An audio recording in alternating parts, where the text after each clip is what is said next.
donc c'était l'effet miroir, dont on va parler tout à l'heure avec Alain.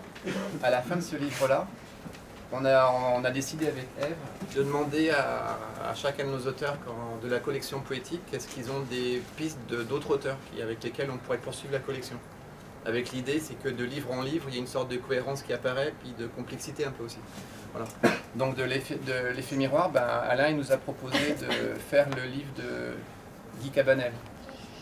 Et le livre de Guy Cabanel, comme a dit Ève tout à l'heure, quand il l'a écrit, Cabanel il écrivait des poèmes. Ça c'est un récit, c'est une épopée en fait, une épopée d'un père Ubu, un capitaine père Ubu des mers. Et ses collègues donc, du groupe surréaliste, ils lui ont dit Guy, c'est bien ton texte, mais tu devrais continuer à faire de la poésie. Voilà. Donc Cabanel. C'est-à-dire, c'est les éditeurs aussi, parce que Cabanel avait. Je fais une parenthèse. Bon, le premier grand livre de Cabanel s'appelle À l'animal noir. Il l'avait envoyé à Breton en 57, 58, je crois. 58. Et Breton l'a reçu comme un cadeau inespéré, formidable. C'est un gros livre de poésie, mais de texte, plus exactement de langage, où la poésie s'interpénètre en quelque sorte. Et puis, il a été accueilli au groupe surréaliste, il a publié dans nos revues, il a publié toute une série de livres de poèmes. Et puis, un jour, il a écrit c'était l'histoire de l'amiral Leblanc, qui est un renversement à l'animal noir. L'amiral Leblanc. Et ce n'est pas des poèmes, ce sont des textes d'un humour totalement imperturbable, qui fait penser, je ne sais pas si vous connaissez cet écrivain qui s'appelle Maurice Fauré, qui était un monsieur qui a commencé à écrire à l'âge de 70 ans, qui a publié toute une série de livres chez Gallimard. Le premier a été présenté par Breton, ça s'appelle La nuit du Rose Hôtel, si jamais vous connaissez. Vous voyez ça? Vous pourriez parler un tout petit peu plus fort, je ne suis pas sûr qu'on vous entende. On n'entend pas. Bon, alors, je disais donc que Maurice Fauré est quelque part l'un des inspirateurs stylistiques des textes de Cabanel, principalement l'amiral Leblanc. Et il y a quelque chose aussi qui le rapprocherait par moments dans les citations, les aphorismes qui terminent le livre, il y a quelque chose qui rappelle un peu quelque chose entre Lewis Carroll et Lichtenberg, bien que les deux pôles ne coïncident pas forcément, mais justement, il faut quelqu'un entre les deux, et bien Cabanel pourrait être celui-là. Voilà, donc ce manuscrit était refusé, entre guillemets, par les éditeurs. Quand il a porté ça, on disait « Cher ami, c'est très bien, mais vous êtes connu comme poète, donnez-nous des livres de poésie. » Alors il donnait un livre de poésie, parce qu'il il écrit toujours d'ailleurs, assez abondamment. Et ce manuscrit est resté pendant, j'en avais connaissance il y a entre 15 et 20 ans en arrière, et il est resté comme ça, dans l'attente d'une bonne opération, d'un bon coup. Alors je me suis permis de le proposer. Il s'appelait À bientôt. Et voilà le bon coup. Et nous, quand on a eu ce livre-là, en fait, on l'a trouvé génial, tout simplement. Et on l'a édité aussitôt. Et derrière, on met quand on peut, quand on a un petit peu de place, on met des tags ou des mots-clés. Histoire on peut résumer un livre et puis on peut aussi le définir avec des mots-clés. Voilà. Et après, les gens, ils imaginent ce qu'il y a dedans. Et comme mot-clé pour l'hommage à l'amiral Leblanc, on avait mis Snark, la chasse au Snark de Lewis Carroll. Xavier Forderay, dont tu as parlé. Oui. Fauré, mais d'abord on connaît un petit peu moins. Alfred Jarry, pas seulement pour le père Ubu, mais pour tout Alfred Jarry. Et puis également Lichtenberg. Et puis le Tanguy, le peintre Tanguy. Et avec ça, chacun peut imaginer ce qu'il y a dedans. Et nous, ce qu'on avait vraiment adoré dans le livre de Cabanel, c'est le rapport à l'humour. Ah oui, il y a un humour extraordinaire. Et qu'on pourrait dire presque, je ne sais pas si on ne va pas le définir, mais presque un humour poétique. Après, chacun imagine ce que ça peut vouloir dire. Donc voilà, donc on a eu ça et on l'a fait. Mais ce que je voulais dire aussi au début, c'est qu'en fait ce livre-là, il fait partie des marges de la production de Cabanel, qui d'habitude publie plutôt des livres de poésie. Voilà. Donc de ce livre-là, de l'amiral Leblanc, le suivant c'était L'ivresse des tons. L'ivresse des tons, c'est une autre histoire, c'est un échange de photographies. Voilà, c'est des photographies. Et il y a un dialogue qui a été fait entre ces photographies et Cabanel qui a écrit des poèmes, pas des poèmes dessus, mais des poèmes avec. Voilà. Donc, mais ce livre-là, il est un petit peu différent. Et après, donc, L'ivresse des tombes, on a fait le livre de Georges-Henri Morin. Et le livre de Georges-Henri Morin, comme j'ai dit tout à l'heure, normalement, il aurait dû rester dans un tiroir. Et lui aussi, il fait partie un peu des marges de la production de Georges-Henri Morin. Et on se rend compte de livre en livre que, ou bien on est attiré par, ou bien il y a une espèce d'alchimie qui se met en place, mais on publie quand même pas mal de livres qui se trouvent être dans la marge de la production des auteurs. Alors je ne sais pas ce qu'on peut en tirer comme conclusion, mais nous on les trouve très très bien. Alors est-ce que c'est le reste de la production qui est différente ou que notre regard n'est pas le même? Voilà, mais il se trouve qu'il y a ça qui s'est mis en place. Tu parlais de parution qui vient par rebond. Le Georges-Henri Morin, c'est un rebond de Cabanel ou d'un autre auteur? Non, parce que de Cabanel... Comment il sort du tiroir? Non, il sort de Non, mon tiroir. oui, voilà, C'est un autre tiroir. Voilà, parce que en Vous fait... êtes un auteur multi-rebond. Oui. Multi-tiroir. En fait, il y a des liens entre tous ces livres-là. D'ailleurs, de projets de livres ou d'articles dans les Chaudets qui arrivent vraiment en dehors un peu du cercle, du milieu des gens qu'on connaît, ou des différents collectifs, etc. En fait, on s'en rend compte, il y en a peu, très très peu, qu'on reçoit et qu'on publie. Mais ça, peut-être ça changera avec le temps, à part celui d'Yves Labbé. Je crois que le texte de Yves Labbé, c'est le seul texte qu'on a reçu où on a eu envie de publier. Parce qu'il touchait pile une thématique qui nous intéressait, générale qui est l'utopie, un focus sur une personne, un individu. Christine Oui. Delcourt aussi, oui, elle nous a envoyé. Oui, et Christine Delcourt. Oui, pour la publier Voilà, dans les on va Chaudets. publier dans les Chaudets. Du coup, je sais plus ce que je disais. On va rebondir. En fait, vous publiez assez peu. On Quelques publie... 2-3 livres Ouais, par an. on est presque... Là, vous plutôt êtes en qu'un... expansion. Ouais. Oui, On voilà. est presque, avant d'être un petit éditeur, on est presque un micro-éditeur en fait. On publie à Mais- peu près un... Mais vous avez encore des tiroirs. Et on a des tiroirs, c'est vrai. On publie à peu près 2 livres par an. 2 livres par an depuis 2012 on ajoute à 2 livres par an une revue qu'on essaie de faire sortir 2 fois par an. Donc pour nous ça représente 4 objets. Donc c'est vrai qu'on est en expansion en fait. On va parler d'Alain Joubert et avec Alain Joubert des deux livres qu'il a fait, mais juste avant je voulais attirer l'attention sur une des petites particularités d'Abirato, c'est que vous réalisez des tirages de tête de vos ouvrages, Oui. toujours avec un certain soin pour l'objet et pour pour faire en sorte que le tirage de tête ça ne soit pas juste une Oui. gravure jetée dans un livre. Oui, enfin on l'a fait pour chaque titre. Bon, il faut Poétique. savoir que, oui, chaque titre poétique, il faut savoir qu'à l'origine, bon, le tirage de tête, c'est vrai, existe aussi pour soutenir l'éditeur. C'est-à-dire qu'en fait, les ventes du tirage de tête permettent de financer une partie de l'ouvrage. Mais au-delà de ça, on a un véritable plaisir à faire des tirages de tête. C'est-à-dire qu'on a essayé de faire une recherche vraiment particulière donc, sur chaque titre. Même si c'est vrai qu'il ressemble à des tirages de tête aussi classiques par certains autres aspects, comme par exemple l'édition de photographie ou de gravure. Hein. Mais alors par exemple, je ne les ai pas tous apportés, mais enfin bon, pour l'effet miroir, donc l'ouvrage d'Alain Joubert et Nicole Espagnol. Donc le livre est donc en tirage de tête sorti. Alors celui-ci était sur grand papier, donc sur papier verger. Et il avait comme ajout deux ajouts, donc un travail de Roman Herben, qui est une gravure. Voilà. Et une photo, donc là c'est les sous-calques de Nicole Espagnol. Oui, là c'est compliqué La de vous compagne présenter un peu d'Alain C'est pas très Joubert, hein. facile, mais ça donne une idée. Voilà.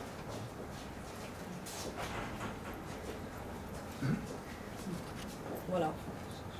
Alors en fait, on aurait pu mettre ou bien une photographie ou bien une litho dans le livre, mais c'est vrai que il y a un plaisir d'explorer aussi l'objet tête en fait. Pas simplement un tête avec un livre pour, dans la vieille tradition des éditeurs de poésie qui éditent des livres avec un tirage de tête pour payer l'imprimeur. Ça, évidemment, ça aide aussi à payer l'imprimeur, forcément. Mais il y a en plus un jeu qu'on essaie de mettre en place, de jouer sur c'est quoi un tirage de tête, comment on pourrait faire des choses différentes dans un tirage de tête. Et ça nous amène même en fait des fois à rajouter du prix au livre, qui fait que grâce au tirage de tête on peut payer l'imprimeur, mais on ne peut pas payer l'argent qu'on a mis pour le tête. Enfin, bref, Ouais, ça... pour les ajouts, quoi. Oui, c'est, en fait, voilà. ça ne couvre Ouais. pas, mais bon. Excusez-moi, est-ce que vous pouvez expliquer exactement ce que c'est que le tirage de tête? Le tirage de C'est tête, un tirage c'est de qu'en fait, luxe, vous avez une édition qu'on appelle courante, c'est-à-dire l'édition normale, en fait, voilà, qui est celui-là, qu'on édite à peu près. Nous, on fait des tirages qui sont à peu près de 1000 exemplaires, nos livres. Et donc il y a le tirage courant, voilà, ils sont tous pareils. Et le tirage de tête, c'est qu'on va faire un tirage sur on va éditer par exemple 25 exemplaires du même livre sur un papier différent. Voilà. Et nous, par exemple, pour ce livre-là, pour tous nos livres, on fait 2 tirages de tête. On fait le livre courant, on fait un tirage de tête qui est dans un papier différent, qu'on vend un petit peu plus cher, qui est dédicacé par l'auteur. Et puis, on fait un deuxième tirage qui est également sur un papier différent, qui est sur un papier verger, un très beau papier. Super tête. Un super tête, exactement. Voilà. Et dans ce super tête, on met des choses en plus qu'il n'y a pas dans le livre courant. Voilà. Donc ça peut être une photographie, une lithographie, un objet. Mais Et qui voilà. sont quand même liés d'une manière ou d'une autre. Ah bah oui, bien Et sûr. évidemment, qui n'arrivent pas comme Bah ça. oui, évidemment. Voilà. Oui, Par voilà. exemple, C'est vrai qu'il y a là, c'est- c'est possible, il peut y avoir un lien. Il se trouve Non, que. mais là, il y a un lien direct pour les deux. Bah oui, c'est une voilà. photo de Nicole Voilà. Espagnol qui est co-auteur du livre, et là c'est Roman Herben Qui est qui est co-auteur. aussi Oui, co-auteur d'une voilà. certaine façon, puisque c'est une traduction optique de Nélustras, qui était son recueil poétique à Roman Herben. Vous pouvez peut-être expliquer ce que c'est. Oui, bien sûr, Voilà, mais on va- c'est on va- parce on qu'on va- était en train d'expliquer les têtes. Donc. Non, On va on en fait les venir têtes. à l'effet miroir. Alors pour la... On fait rapidement 2 autres. Ah oui, de notre tête qui peut être marrant aussi. Oui, bah très rapidement, hein, parce qu'on n'a peut-être pas beaucoup Il de y a un temps. crâne. Donc oui, alors pour par exemple celui-ci était peut-être un peu plus spectaculaire parce qu'il y a un objet, mais là nous avons donc L'ivresse des tombes de Guy Cabanel, donc, qui est un recueil de poèmes sur les photos de Barthélemy Schwartz. Donc nous avions, comme ça porte, c'est une variation sur, comme son nom l'indique, l'ivresse des tombes, sur la mort, sur les tombes, sur l'ivresse aussi, la fête.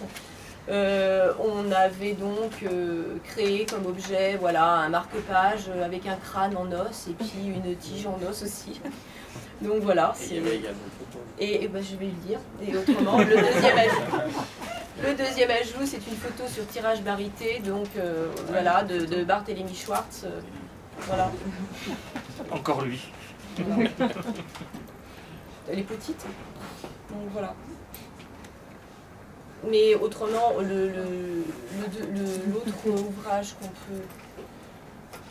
peut également montrer en tirage de tête parce qu'il intéresse directement. L'amiral de blanc, non? Non, pas l'amiral Leblanc, non, mais on l'a pas porté. Mais il y a celui-ci parce que Alain Joubert en est l'auteur, donc voilà. Et celui-ci, alors comme tirage de tête, il avait la particularité d'être plus grand. Alors où est-ce qu'il est, courant? Il est là. Voilà. Ouais. Il est plus grand, voilà. Il a un format plus grand. Normalement, un tirage de tête, donc un tirage luxe, a toujours un format qui est un peu plus grand que le tirage courant, ou bien c'est un grand papier, c'est-à-dire que le papier sort, ou bien il y a une couverture qui a une iconographie différente. Enfin bon, là, il a une taille différente. C'est du verger à l'intérieur. Il comporte une photographie de Barthélemy Schwartz, toujours le même. Donc sur Parce tirage qu'il a illustré barité. le livre. Parce qu'il a illustré le livre. Sinon, il contient également un CD. Voilà. Un enregistrement de textes lus par Alain Joubert sur le cinéma. Qui ne sont pas des textes qui sont. Et qui ne sont pas des textes qui sont dans le livre. Et on peut compléter. Alors les photographies, on les fait tirer d'un laboratoire, un grand laboratoire de photos. Parce qu'on essaie dans la réflexion sur le TED aussi de faire des choses autant qu'on peut de qualité. Et ce CD là, il y a à peu près eu quand même 4-5 personnes qui nous ont aidés à faire le CD. Donc comme disait Alain, c'est pas les textes qui ont un lien direct avec le livre. Pardon, non, avec le livre. C'est des textes qu'il a écrits sur le cinéma, hein, et son enfance et le cinéma. Et on a eu la chance d'avoir des amis musiciens qui ont accepté de donner quelques petites notes, enfin nous autoriser à reprendre des petites notes de musique sans droit, donc gracieusement. Et on a eu la chance d'avoir une amie qui a fait le montage, qui a vraiment piloté toute la création du CD, avec bruitage, mixage, etc. Et voilà, enfin, c'était une super chose, quoi. Donc ça peut prendre la forme diverse, hein, un tête. Et puis sinon, en fait, c'est vrai qu'on peut changer la forme d'un tête, un petit, un grand. En fait, nous, on fait comme on veut. Mais il se trouve qu'on a découvert que c'est pas mal quand on change un petit quelque chose dans le livre courant. Donc ça, on va garder cette idée-là. Ça marque davantage la différence avec Oui, oui. On va parler un peu de l'effet miroir. Alors pour la petite histoire, moi c'est le premier Abirato que j'ai lu. Je n'étais à l'époque pas un lecteur de poésie, je le deviens un peu plus, peut-être grâce à ce livre finalement. Alors c'est un projet fou avec une histoire, avec une très belle histoire derrière. Est-ce que vous pourriez nous en parler un peu, Alain ? Oui, bien sûr. Il se trouve que, bon, comme il a été dit tout à l'heure, je faisais partie du groupe surréaliste, et nous avions, au moment des événements de 68, les meilleurs rapports avec un groupe surréaliste tchèque qui avait œuvré dans la clandestinité pendant des années et qui s'était, au moment du printemps de Prague, comme on disait, s'était révélé. Et à cette occasion, une exposition surréaliste a été organisée en Tchécoslovaquie, c'est-à-dire en Tchéquie et en Slovaquie, une exposition qui s'est déplacée.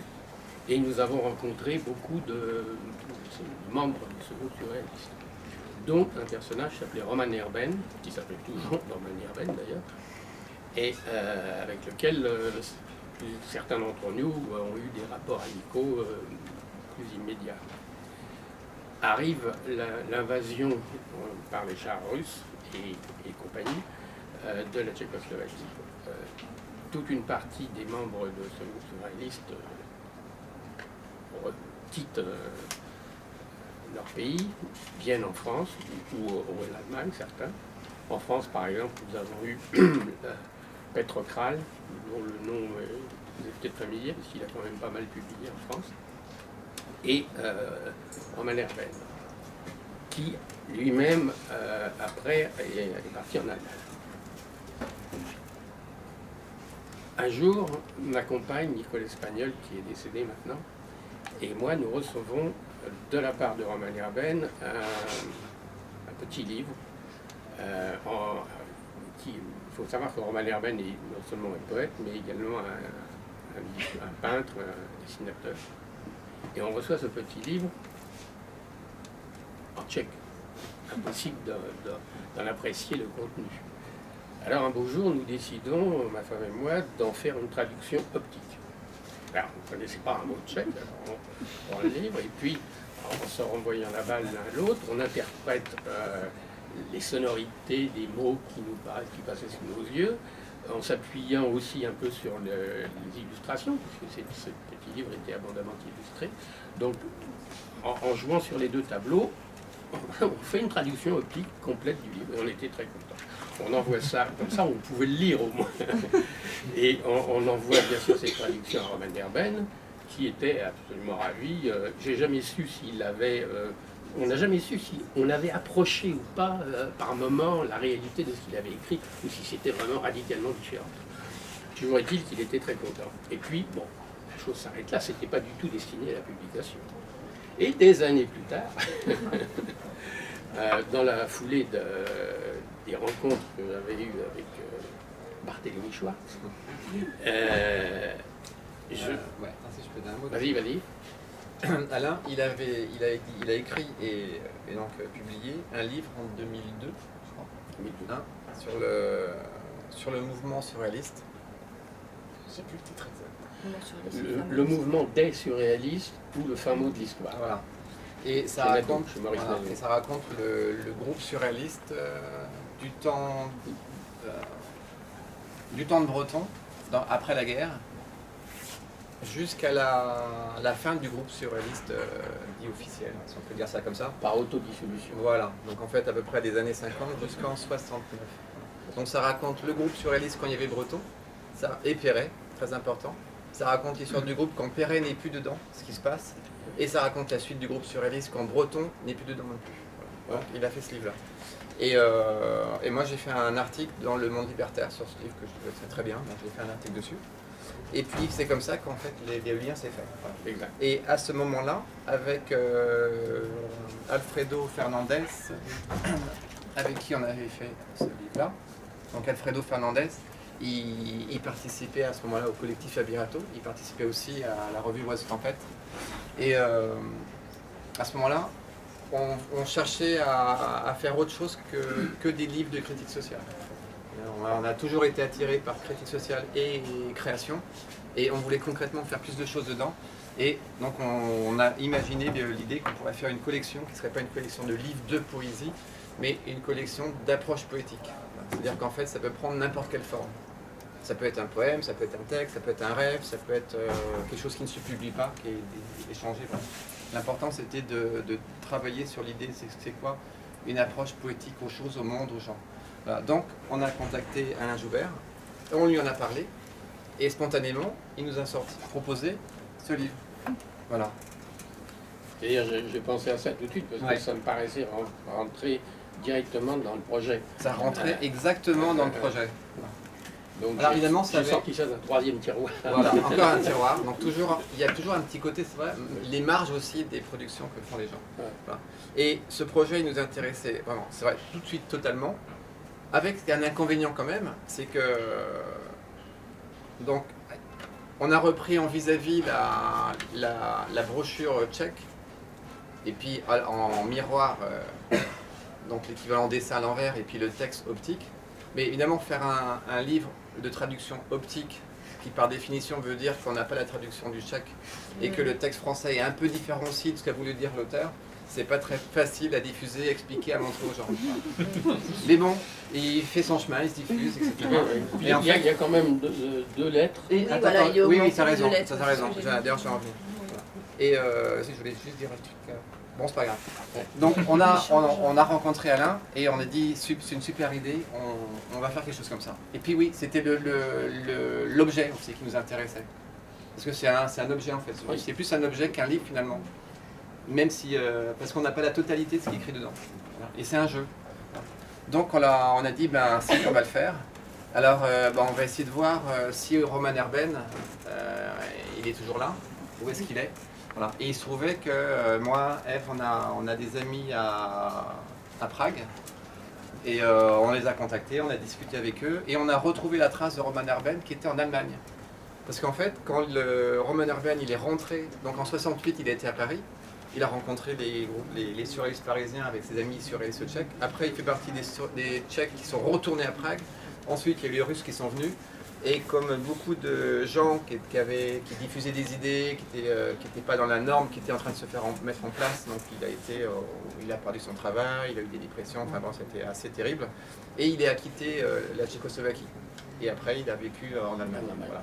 Jusqu'à la chute du mur de Berlin, où du coup, l'histoire ne se répète pas, mais se renouvelle.